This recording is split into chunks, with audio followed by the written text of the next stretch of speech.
հանգիստ թողեք։ Համբուրողը ով է եղել։ Ռոբերտ Քոչարյան հանգիստ թողեք։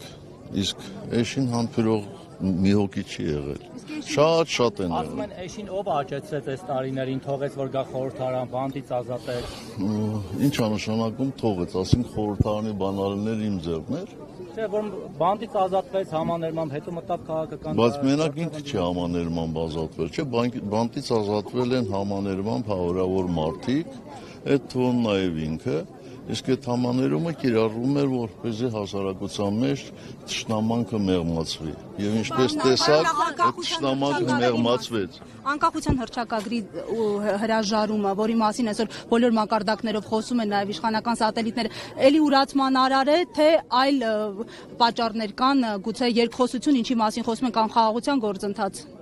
Ես չեմ կարծում, որ նրանք կարողանալու են հրաժարվել անկախության հռչակագրից։ Ինչու՞ պարոն նախագահ։ Հանդգնվեք Որովհետև չեն հասցնել։ Ուղղակի չեն հասցնել։ Չեն կարող։ Ուղղակի չեն կարող։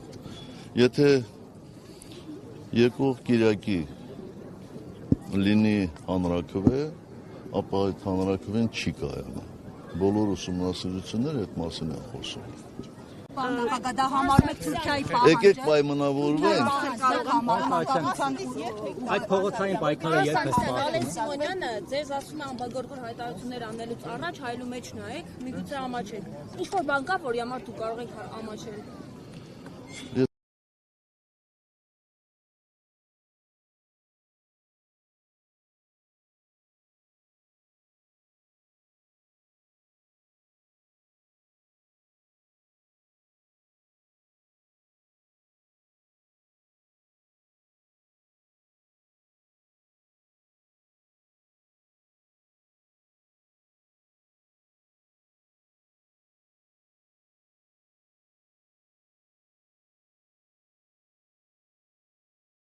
Թե ամաչելուց ենք խոսում, ձեր նշած հարցը հասունացրել է։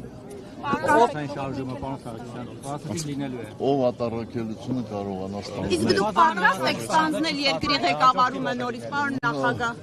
Բայց միջև այդ մենք չգիտենք, չէ՞ որ Սրբազանը այդպիսի առաջնորդություն կստանձներ, բայց ստանձնում։ Հիմա գիտեք, Պարոն նախագահ, իսկ դուք պատրաստ եք նորից առաջնորդել երկիրը։